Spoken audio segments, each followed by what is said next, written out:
بسم اللہ الرحمن الرحیم۔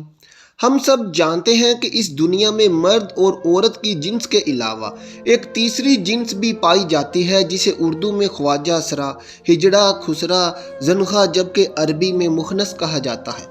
اب سوال یہ پیدا ہوتا ہے کہ اللہ پاک نے قرآن کریم میں اشرف المخلوقات میں شامل اس تیسری جنس کو کیوں مخاطب نہیں کیا؟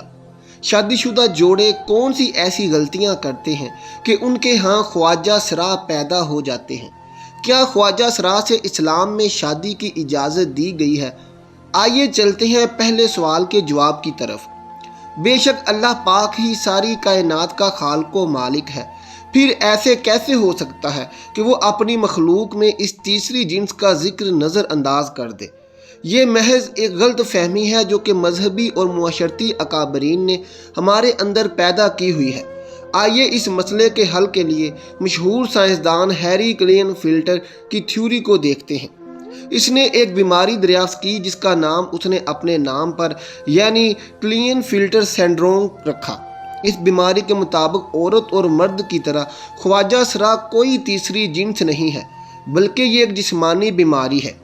اللہ تعالیٰ نے انسان کو مرد اور عورت کے ہی روپ میں پیدا کیا ہے، لیکن جس طرح دیگر پیدائشی بیماریوں کی وجہ سے بچہ اندھا، گونگا، بہرا پیدا ہو سکتا ہے، تو اسی طرح کروموسومز ایکس اور وائی کی تعداد کے عدم مطابقت کی وجہ سے بچے کی جنس کا تعین بھی نہیں ہو پاتا، جس سے بچہ پیدائشی طور پر اب نارمل پیدا ہو جاتا ہے۔ ہر انسان میں 23 کروموسوم کے جوڑے پائے جاتے ہیں اور ہر جوڑا 2 کرومیٹین پر مشتمل ہوتا ہے۔ اسی طرح جموعی طور پر ایک انسان میں 46 کرومیٹین پائے جاتے ہیں۔ بعض اوقات کروموسوم کی تبدیلی کے وقت مردوں میں 1 سے زائد کرومیٹین ایکس پیدا ہوتا ہے۔ اس طرح مردوں میں 46 کی بجائے 47 کرومیٹین بن جاتے ہیں۔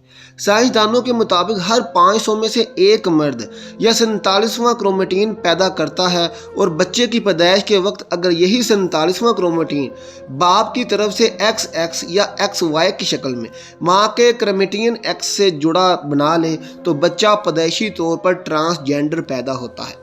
یہاں یہ بات واضح کر دیں کہ ماں کی طرف سے ہر صورت میں ایک ہی کرومیٹین ایکس ہوتا ہے، جبکہ باپ کی طرف سے ایکس اور وائی دونوں میں سے کسی ایک نے آنا ہوتا ہے۔ لیکن اگر بدقسمتی سے باپ کی طرف سے ماں کو دونوں ایکس ایکس اور وائی کرومیٹین مل جائیں تو پھر وہ ماں کے ایکس کے ساتھ مل کر ایک ایسا بچہ پیدا کرتے ہیں کہ جس کی ساری زندگی سزا بچے اور ماں کو دی جاتی ہے، جبکہ یہ تحفہ تو باپ کا ہوتا ہے۔ لیکن اسلامی نقطہ نظر سے امام ابو الفرح ترتسی کتاب تحریم الفحاش میں حضرت ابن عباس سے ایک روایت نقل کرتے ہیں۔ حضرت ابن عباس نے فرمایا کہ ہجڑے جنات کی اولاد ہیں۔ کسی نے حضرت ابن عباس رضی اللہ تعالیٰ عنہ سے دریافت کیا کہ یہ کیسے ہو سکتا ہے، تو آپ نے فرمایا کہ اللہ اور اس کے رسول صلی اللہ علیہ وسلم نے آدمی کو حالت حیض میں بیوی سے مشاورت کرنے سے منع کیا۔ جب آدمی حالت حیض میں بیوی کے پاس آتا ہے تو شیطان عورت کی طرف آدمی سے پہلے پہنچ جاتا ہے۔ اس لیے ہمارے پیارے نبی صلی اللہ علیہ وسلم نے فرمایا کہ جب تم میں سے کوئی اپنی بیوی کے پاس جائے تو دعا پڑھ لیا کرے، اور وہ دعا ہے اللہ تعالیٰ کے نام کی مدد سے: اے اللہ ہمیں شیطان سے محفوظ رکھ اور ہمیں ہماری اولاد کو بھی شیطان کے شر سے محفوظ فرما۔ تو اسی طرح شیطان انسان کو کوئی نقصان نہیں کر سکتا۔ قرآن کریم کی سورۃ الشورى میں اللہ تعالیٰ اپنی حکمیت بیان کرتے ہوئے ارشاد کرتا ہے کہ بے شک اللہ آسمانوں اور زمین کی حکومت اللہ ہی کے لیے ہے، وہ جو چاہتا ہے کرتا ہے، وہ کیسے چاہتا ہے بیٹے عطا کرتا ہے اور جسے چاہتا ہے بیٹیاں، زور جسے چاہتا ہے ملا جلا کر عطا کرتا ہے، اور وہ جسے چاہتا ہے بے اولاد رکھتا ہے، وہ تو جاننے والا اور قدرت رکھنے والا ہے۔ ہمارا یہ ایمان ہے کہ اللہ تعالیٰ ہر چیز کا مالک ہے، وہ جو چاہتا ہے کرتا ہے اور کسی پر ظلم نہیں کرتا۔ آئیے اب تیسرے سوال کا جواب دیتے ہیں کہ ہجڑے سے شادی کی جا سکتی ہے یا نہیں۔ بات یہاں یہ ہے کہ ہجڑے کوئی الگ مخلوق نہیں، بلکہ وہ بھی انسان ہی ہیں۔ خلقی اوصاف کے اعتبار سے ان سے بعض مردانہ اوصاف سے محروم ہوتے ہیں اور بعض زنانہ اوصاف سے۔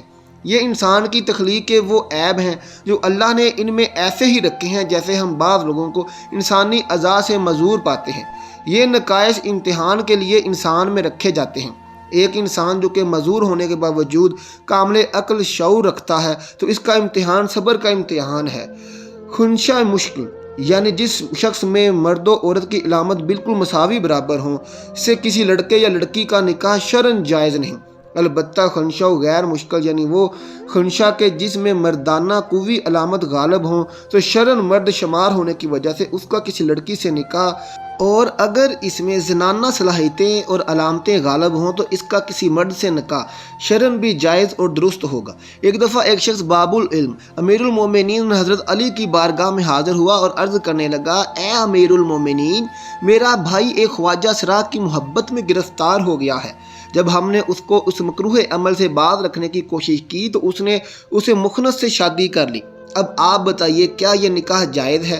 جب یہ معاملہ حضرت علی کے سامنے پیش کیا گیا تو آپ نے خواجہ سرا سے دریافت کیا کہ تمہاری مشابہت مرد کی طرح ہے یا عورت جیسی ہے؟ خواجہ سرا نے بتایا کہ مجھ میں مرد اور عورت دونوں کی خصوصیات پائی جاتی ہیں، مجھے ماہواری بھی آتی ہے اور میں مردوں کی طرح بھی زندگی گزارتا ہوں۔ حضرت علی نے اپنے غلاموں کو حکم دیا کہ اس خواجہ سرا کی دونوں طرف والی پسلیاں شمار کریں، اگر بائیں جانے والی ایک پسلی کم دکھائی دے تو پھر اس کو مرد سمجھا جائے گا، ورنہ اس کو عورت تصور کیا جائے گا۔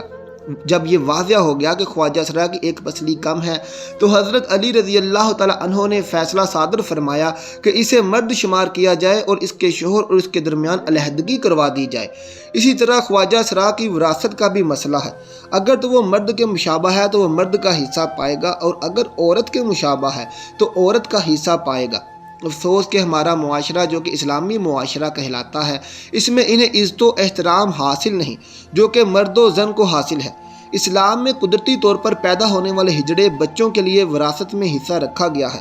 اس معاملے میں سب سے پہلے والدین کو شعور دینا چاہیے کہ اگر کوئی ایسا بچہ پیدا ہوتا ہے تو اس صورت میں اسے گھر سے نکالنے کی بجائے معذور سمجھ کر معاشرے کا کارآمد شہری بنانا چاہیے۔ اس سلسلے میں دوسری اور بڑی ذمہ داری حکومت وقت پر عائد ہوتی ہے کہ ان پر جو کام کاج کے دروازے بند ہوتے ہیں، جن کی وجہ سے یہ سڑکوں پر بھیک مانگنے تک مجبور ہو جاتے ہیں، وہ ختم کی جائیں۔ اس سلسلے میں قانون تو موجود ہے لیکن عمل کوئی نہیں کرتا۔ بہرحال ہماری آج کی ویڈیو اسی سلسلے میں ایک کاوش تھی کہ ان لوگوں کا وہ حقوق دلوائے جائیں جو کہ باقی تمام شہریوں کو حاصل ہیں۔ میری آپ سب سے درخواست ہے کہ خواجہ سرا کو تحقیر کی نظر سے دیکھنے کی بجائے ان کو بھی عزت اور احترام دیا کریں جیسے کہ معاشرے کے دوسرے تمام افراد کو حاصل ہے۔ اللہ پاک مجھے اور اس ویڈیو کو دیکھنے والے تمام افراد کو کلین فلٹر سنڈروم جیسی بیماری سے محفوظ فرمائے۔ محترم ناظرین، آخر میں کمنٹ سیکشن میں آمین ضرور لکھ دیجیے گا اور ہمیں اس ویڈیو کے متعلق اپنی رائے سے بھی ضرور آگاہ کیجیے گا۔ ملتے ہیں آپ سے اپنی اگلی ویڈیو کے ساتھ، تب تک اپنا بہت خیال رکھیے گا۔ اللہ حافظ۔